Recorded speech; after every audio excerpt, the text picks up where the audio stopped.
হরে কৃষ্ণ। জয় নিতাই, জয় গৌর। আজকের বিষয় আলাদা কথা। আমি সকলের উদ্দেশ্যেই বলতে চাই, যারা আমার ভিডিও দেখো এবং আমার সন্তানেরা। আর যাদের কথা বলবো তারা আমাদের এ সমস্ত ভিডিও দেখেও না, আর তারা কিছু সংখ্যক মানুষ ফোন নাড়াঘাটাও করে না। আর যারা নাড়াঘাটা করে তারা এসব দেখে না, তারা অন্য জিনিস দেখে। বিষয়টা হচ্ছে একাদশী ব্রত কাদেরকে করতে নেই। সমস্ত গ্রন্থ সবাই ঘাটাঘাটি করেন মহাপুরুষরা, তার মধ্যে অনেক গ্রন্থতেই একাদশীর কথা উল্লেখ আছে। তো 8 থেকে 80 সকলকেই একাদশী করতে বলা হয়েছে। এমনকি দেবদেবীরা পর্যন্ত একাদশী করেন, তার প্রমাণও পাওয়া গেছে। কিন্তু অসুররা একাদশী করেছে বলে প্রমাণ নেই। মানে অসুর কুলে যেমন প্রহ্লাদ মহারাজ, যেমন রাজা অম্বরীশ, এনারা তো একাদশী পালন করেছেন, যে বাকি অসুররা তো করেনি। তো ওরা ছিল অসুর, ছিল নয়, এখনো আছে। এখনো অসুর আছে, আমাদের মনেই অসুর আছে এবং আমাদের সমাজেও নারী পুরুষ সকলেই আছে। তাদের মধ্যেও কিছু ব্যক্তি আছে অসুর হয়ে তারা ঘুরে বেড়ায়। যারা যারা সনাতনী ধর্মের দিকে আঙুল তুলে কথা বলে, যারা কথায় কথায় সনাতনী ধর্মকে নিন্দা করে, যারা ভগবানকে দেবদেবীকে বিশ্বাস করে না, যারা সাধু গুরু বৈষ্ণবদেরকে সম্মান করে না, এরকম কিন্তু প্রচুর আছে, প্রচুর, গুণে কিন্তু শেষ করা যাবে না। তারা কোনোদিন যদি শখ করে বা লোককে দেখিয়ে ভাবে যে আমি এই একাদশীটা করব, সেটা ফল সে পাবে না, হবে না। কারণ ওই জুতো মেরে গরু দান করে কোনো লাভ নেই। আমাকে এমন একটা কথা বললেন, আমার মনটা পুরো চুরমার হয়ে ভেঙে গেল। আমি এত অন্তরে ব্যথা পেলাম। তারপরে আপনি আমাকে দুটো রসগোল্লা এনে খাওয়ালেন, তাতে আমি খুশি কিন্তু হব না। আমার যে ক্ষত, সেই ক্ষতটা থেকেই যাবে। আপনাকে আমি অপমান করব, গালিগালাজ করব, করে আপনাকে আমি বাড়িতে ডাকবো, হয়তো আপনার ভদ্রতার খাতিরে আপনি আসবেন, কিন্তু আপনার মনটা আসবে না। আপনার শরীরটা আসবে কিন্তু মনটা আসবে না। ঠিক সেই রকম আমি যদি ভগবানকে না মানি, ভগবানকে গালি দিই, ভগবানকে অবিশ্বাস করি, ভগবানের কৃপা আমি কি করে পাবো? বড় বড় অসুররা তাদের স্বার্থের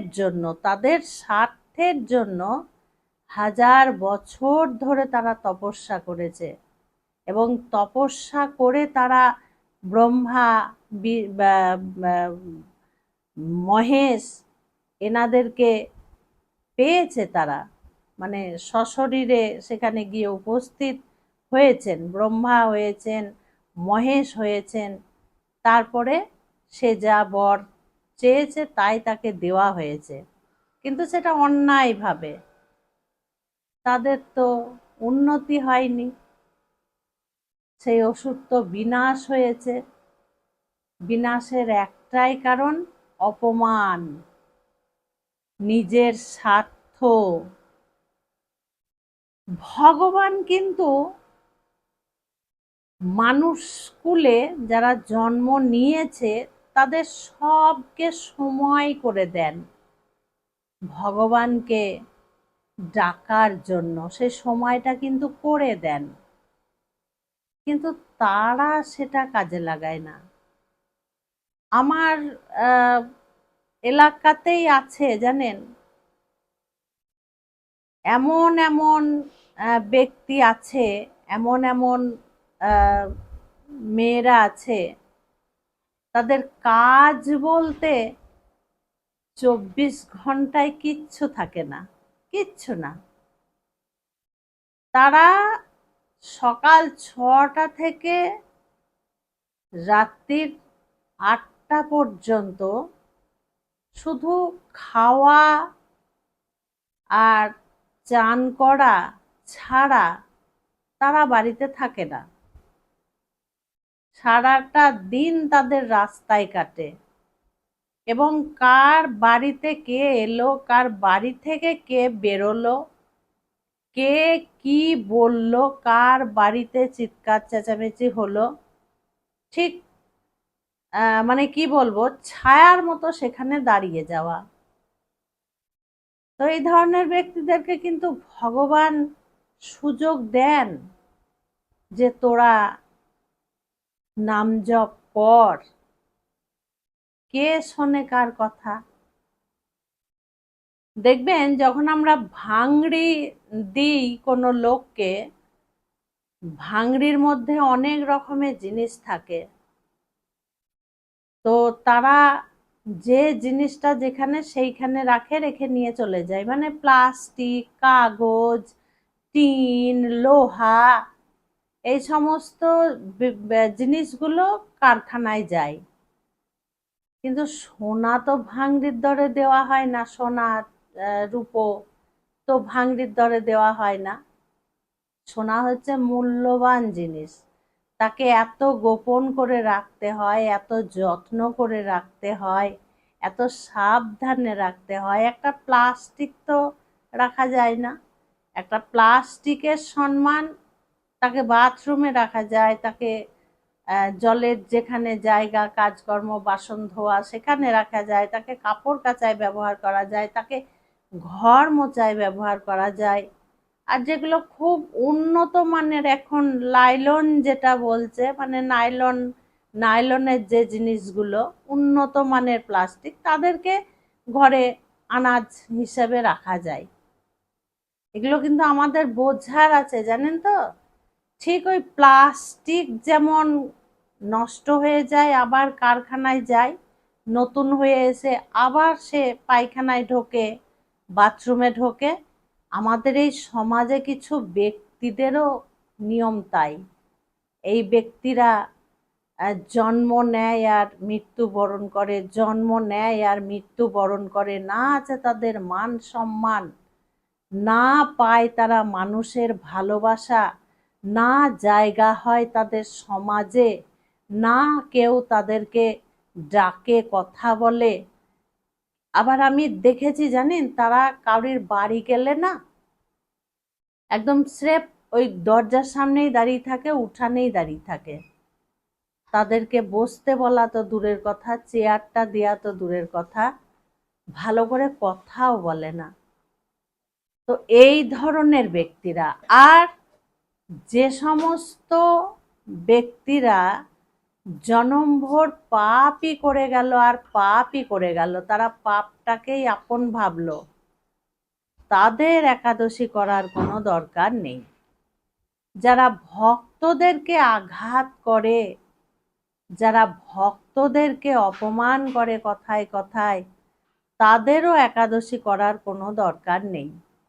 যারা নিজের পিতামাতাকে সম্মান করে না, নিজের পিতামাতাকে বাড়ি থেকে বার করে দেয়, খেতে দেয় না, পড়তে দেয় না, তারা সব কিছু পার করে এসে শেষ জীবনে খুব ভক্ত দেখায়, তাদেরও একাদশী করা সাজে না।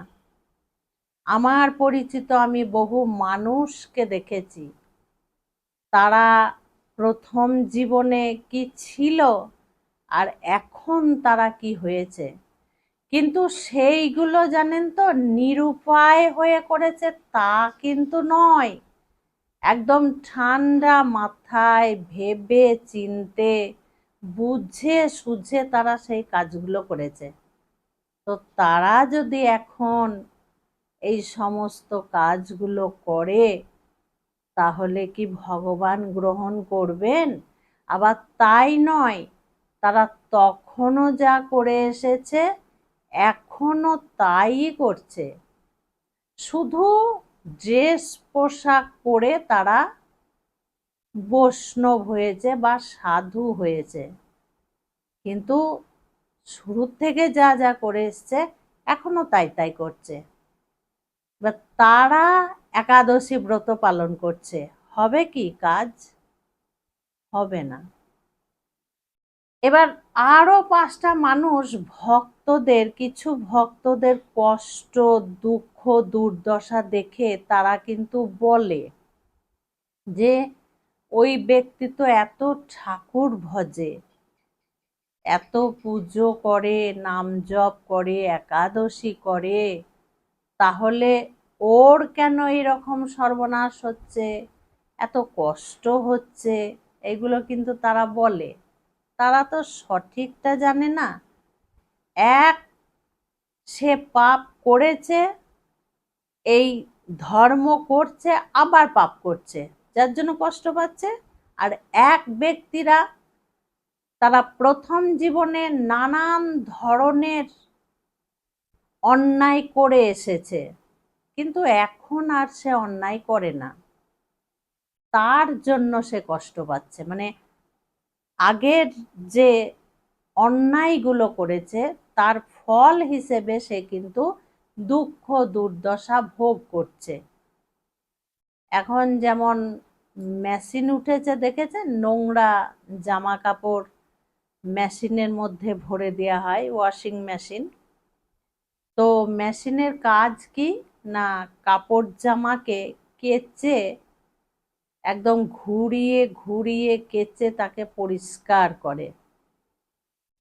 আমাদের ধর্মে আমাদের চাকাটাও তাই, আমাদেরকে বাসন যেমন নোংরা থাকে ধুয়ে মেজে পরিষ্কার করা হয়, সোনা যেমন পুড়িয়ে পিটিয়ে তাকে অলংকার সুন্দর বানানো হয়, ঠিক ভক্তকেও তাই। ভক্তকে কষ্ট দিয়ে দুঃখ দুর্দশা দিয়ে তার যে পরিণামগুলো খারাপ সেইগুলো মুছে দেওয়া হয়, তারপরে তাকে তখন ভগবানের ধামে জায়গা করে দেওয়া হয়। কাউরির কষ্ট দেখে আপনারা ভয় পাবেন না। আজকাল এইগুলো কিন্তু হচ্ছে যে ও তো এত ঠাকুর ভজে, ওর এত কষ্ট কেন? দেখুন, একটা জিনিস সব সময় ভাববেন, স্বর্গে যাবার থেকে নরকে যাওয়া অনেক ভালো। নরক জায়গাটা কেমন জানেন তো? নরক জায়গাটাও ওই মেশিনের মতো। আপনি একটা ধপধপে সাদা কাপড়, আপনি প্রচণ্ডভাবে নোংরা হয়ে গেছেন, ময়লা হয়ে গেছেন, তাই আপনাকে ওই মেশিনের মধ্যে ভরে পরিষ্কার করে আপনার যে আসল রূপ, আপনার যে সাদা ধপধপে রূপ, তাই করে সেই সাদা ধপধপে করে আপনাকে বার করা হয়। নরকেও তাই। আপনি প্রচুর পাপ করেছেন, আপনি নরকে গিয়ে পাপগুলো ভোগ করে আপনি নিষ্পাপ হয়ে আবার এই পৃথিবীতে আসবেন বা ভগবানের চরণ লাভ করবেন। আর স্বর্গ বলছেন, স্বর্গে যাবার জন্য কেউ কোনোদিন প্রার্থনা করবেন না। স্বর্গ জিনিসটা হচ্ছে এসি ঘরের মতো। এই যেমন এখন যে বৈশাখ জ্যৈষ্ঠ মাস, গরম রৌদ্রের তাপ সহ্য করা যায় না, যখনই আপনি এসির মধ্যে ঢুকবেন, বসবেন, তখন মনে হবে আপনি পৃথিবীর সেরা মানুষ। শান্তি শান্তি, আরামেই আরাম। তারপর যখন আবার এসি ঘর থেকে আপনি বেরোবেন, আপনি 24 ঘন্টা তো এসিতে থাকতে পারবেন না, আপনার তো কর্মজীবন আছে। আপনাকে রৌদ্রে নামতে হবে, সংসারে কাজ করতে হবে, বাইরে কাজকর্ম করতে হবে। যখন এসি ঘর থেকে আপনি প্রচন্ড তাপে বেরোবেন, তখন কেমন কষ্ট হবে বলুন তো? কেমন কষ্ট হবে? ঠিক স্বর্গও তাই। স্বর্গে যাবেন, এতই সুখ ভোগ করবেন, এতই সুখ ভোগ করবেন, তারপরে যখন সেখানে আপনার আয়ু শেষ হয়ে গিয়ে আপনি পৃথিবীতে ফিরে আসবেন, আপনার ওই দুর্দশাই হবে। আপনি তখন সহ্য করতে পারবেন না এই পৃথিবীর জ্বালা। এই স্বর্গ লাভের আশা কেউ কোনোদিন করবেন না। একটাই উদ্দেশ্য, গোবিন্দর চরণ লাভ করা। কিন্তু এটাও আবার বলছে শাস্ত্রতে যে আমরা জীবনভর যাই করি না কেন, মৃত্যুর সময় যদি তাকে স্মরণ করে মৃত্যুবরণ করতে পারি বা তার নাম করতে করতে মৃত্যুবরণ করতে পারি, তবেই কিন্তু তার চরণ আমরা লাভ করতে পারবো। শাস্ত্রতে বলছে ভগবানের ভাব নিয়ে যদি আমরা মৃত্যুবরণ করি, তবেই তার চরণ পাবো। মৃত্যুর সময় যে যা ভাব নিয়ে মৃত্যুবরণ করবে, তার গতিও সেটাই হবে। যেমন দুই বন্ধু, একজন প্রত্যেক দিন বাইজি বাড়িতে যায় নাচ দেখতে, সুরাপান করতে, আর একজন যায় প্রত্যেক দিন মন্দিরে। তো শেষের দিন তারা দুজনে দুজনকে বলছে যে হ্যাঁ রে, তুই তো প্রতিদিন মন্দিরে যাস, আজকে চল না আমার সঙ্গে, বাইজির নাচ দেখবি, একটু সুরাপান করবি। আজকে এই ঝড় বাদলের দিন, আজ আর মন্দিরে তোকে যেতে হবে না। তো সেই বন্ধু তখন বলল, না না না, আমি ওখানে যেতে পারবো না, তুই যা, তুই যাস, তুই যা। তো সেই মন্দির যাওয়ার বন্ধুটাও তখন সেই বাইজি বাড়িতে যাওয়ার বন্ধুটাকেও বলল যে তুই তো প্রতিদিন বাইজির নাচ দেখতে যাস, সুরাপান করতে যাস, আজকে আমার সঙ্গে অন্তত মন্দিরে চল, মন্দিরে ভগবানকে দর্শন করবি, আরতি দেখবি, প্রসাদ খাবি, চল তুই। না না না, আমি তো কোনোদিন যাই না, তো তুই যা। তো কি হয়েছে, তাদের কদিন পরেই মৃত্যু হয়েছে। তো যে বন্ধু মন্দিরে যায়, সে মৃত্যুর সময় ভেবেছে যে সত্যি তো ওর সঙ্গে যদি সেদিন একটু যেতাম বাইজি নাচ দেখতে, এই ভাবনা নিয়ে সে মৃত্যুবরণ করেছে। ব্যাস, তার গতি হলো একদম ঘোর নরক, কারণ মনের ভাব নিয়ে মারা গেছে। আর ওই যে প্রতিদিন বাইজির নাচ দেখে, সে মৃত্যুর সময় ভেবেছে যে আমি যদি মন্দিরে একটু যেতে পারতাম, ভগবানকে দর্শন করতে পারতাম, ব্যাস, সে কিন্তু সোজা বৈকুণ্ঠ ধাম চলে গেল। এইগুলো আপনারা বিশ্বাস করুন বা না করুন, সেটা বড় কথা নয়। এইগুলো থেকে আমরা অনেক শিক্ষা পাই যে আমাদের চলার যে বিষয়টা, আমরা যেভাবে চলি এই সংসারে, এই পৃথিবীতে, আমরা সেইভাবেই কিন্তু ফল পাই, সেইভাবেই আমরা সেই ফলটাই পাই। আমরা ভগবানকে কিন্তু দায়ী করতে পারি না যে ভগবান আমার কেন এইরকম। অনেক মানুষ আছে দেখবেন, আমি বলতে শুনেছি যে কেউ অন্ধ হয়ে বসে আছে, ভগবানের চোখ নেই গো, ভগবান কানা, ভগবানের চোখ নেই, তা নাহলে আমাকে এইভাবে কানা করে দেয়, ভগবানের চোখ নেই। নিজে অন্ধ হয়ে ভগবানকেও সে অন্ধ সাজাচ্ছে। তার মানে বুঝতে পেরেছেন তো, সে যেভাবে চলছে, যেভাবে সে দিন রাত নিজের সঙ্গে আলোচনা করছে, ভগবানকেও সেই ক্যাটাগরিতেই সে ফেলছে।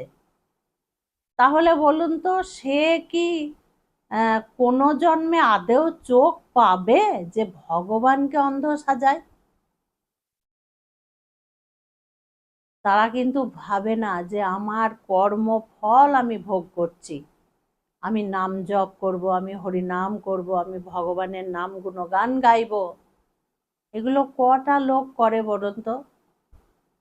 শনিদেবের পাঁচালিতে লেখা আছে, আপন দোষেতে কষ্ট পাইলি ব্রাহ্মণ, মোর কিবা দোষ হলো, দৈবের ঘটন।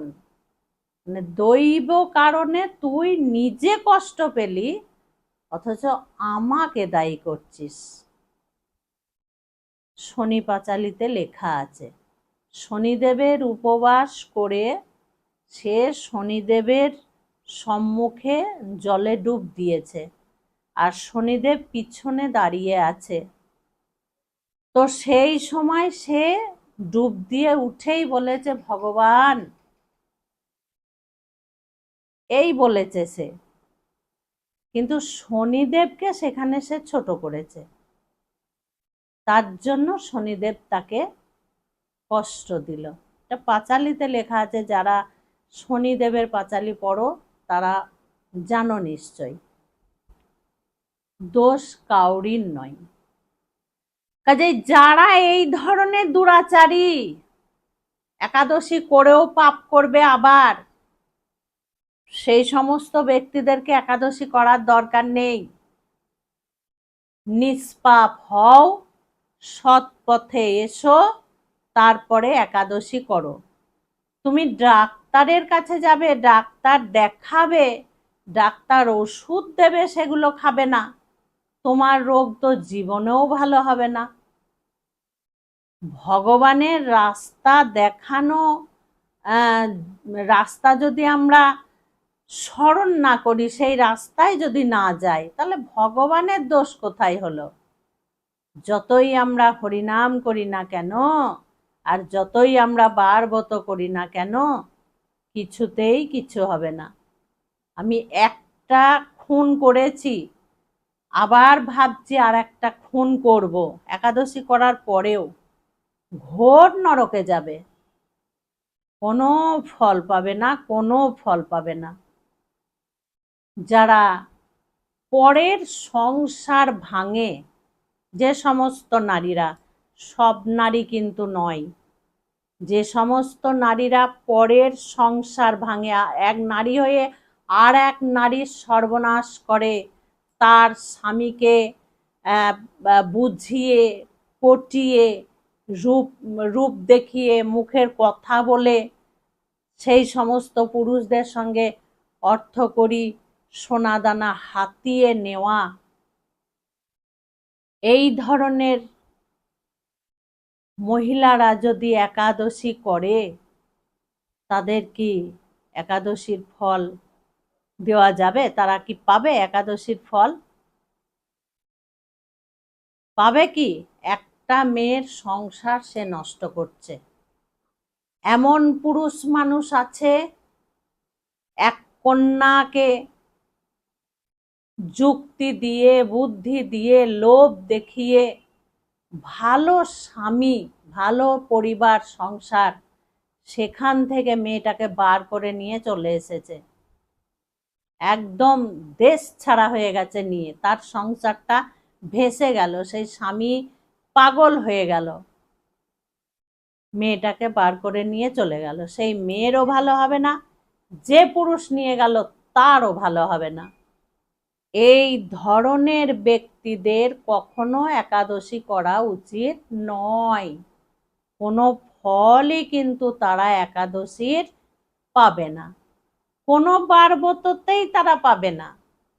দেখবে যখন আমাদের দুর্গা পুজো বলো, কালী পুজো বলো, আমাদের শিবের গাজন বলো, এই সমস্ত অনুষ্ঠান যখন হয়, তখন বেশিরভাগ মানুষ নিয়ম নিষ্ঠার সঙ্গে সেই কটা দিন পালন করে, নারী বা পুরুষ। আর কিছু নারী, কিছু পুরুষ আছে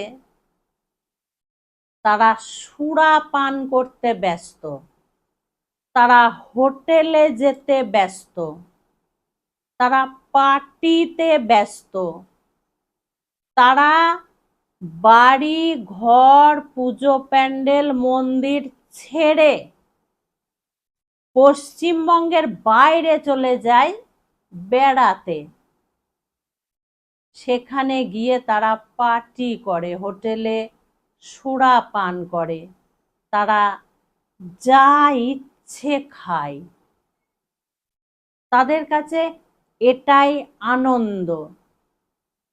কিন্তু যারা ভক্ত মানুষ তারা কি করে, বছরে একবার মা দুর্গা দেবীর পুজো, মা কালীর পুজো, শিবরাত্রি তারা কি করে, নিয়ম নিষ্ঠার সঙ্গে পালন করে এবং আনন্দও করে। মন্দিরে যায়, ঠাকুর দেখে, অঞ্জলি দেয়। আমাদের অন্তরে এটাই বলে যে আমরা সনাতনী বাঙালি, আমাদের কাছে দুর্গাপুজো শ্রেষ্ঠ উৎসব, আমাদের কাছে কালী পুজো শক্তি স্বরূপা মায়ের আশীর্বাদ নিতে আমরা ব্যস্ত। আমরা কোথাও তখন যাব না, আর আমরা কোনো বাজে জিনিস খাবো না। তাহলে দুই শ্রেণীর মানুষ হয়ে যাচ্ছে। তারা যখন বিপদে পড়বে তারা কি উদ্ধার হবে? কখনোই উদ্ধার হবে না। তখন তারা ভগবানকে দোষ দেবে যে আমার তো অ্যাক্সিডেন্ট হলো, আমার শরীর খারাপ হলো, আমার ব্যবসায় লস হলো, আমার সোনাদানা হারিয়ে গেল। তাদের তো এগুলো ঘটবেই ঘটবে। ভগবানকে স্মরণ করে অবশ্যই বেড়াতে যাব, যাব না কেন? কেন বেড়াতে যাব না? সব জায়গাতে বেড়াতে যাব। আমি পাহাড়েও যাব, আমি ঝর্ণা দেখতেও যাব, আমি সমুদ্রেও যাব, আমি তীর্থ করতেও যাব, সব জায়গায় যাব। কিন্তু আমার ভাব নিয়ে আমি ঘুরব, সাধু ভাব নিয়ে আমি ঘুরব। তুমি দেখো নারী পুরুষ, আমি দেখি শুধুই মানুষ। সব কিছু মানুষের এখানে। মায়েরা আমাকে ফোনে অনেকজনা অনেক কথা বলছো যে মা আমি আমার স্বামী আমার শ্বশুরের মুখাগ্নি করেছে, আমার শ্বশুর মারা গেছে ৩-৪ মাস হলো, মা আমি কি একাদশী করতে পারবো? মা আমি কি ঝাড়ি বাঁধতে পারবো? মা আমি কি তুলসী মহারানীকে হরিনাম শোনাতে পারবো? শোনো, অসুজ হলে যে কটা দিন অসুজ থাকবে, তারপরে খাওয়া দাওয়া নিয়ম ভঙ্গ সব হয়ে যাবে, ব্যাস। গঙ্গার ঘাটে না যেতে পারো, জলই নারায়ণ। বাড়িতে স্নান করে মা গঙ্গাকে মাথায় দিয়ে তারপরের দিন থেকেই ঘরের পুজো করতে লাগবে। একটা চলিত হয়ে গেছে কি, যে 40 দিন না হলে কেউ মারা গেলে ঘরের ঠাকুরকে সেবা দিতে নেই, ঘরের ঠাকুরকে স্পর্শ করতে নেই, সন্ধ্যা জ্বালতে নেই। সংসার ছারখার হয়ে যাবে। কোনোদিন তোমরা সুখ শান্তি পাবে না গো। মা লক্ষ্মী দেবীর কৃপা থেকে তোমরা বঞ্চিত থাকবে।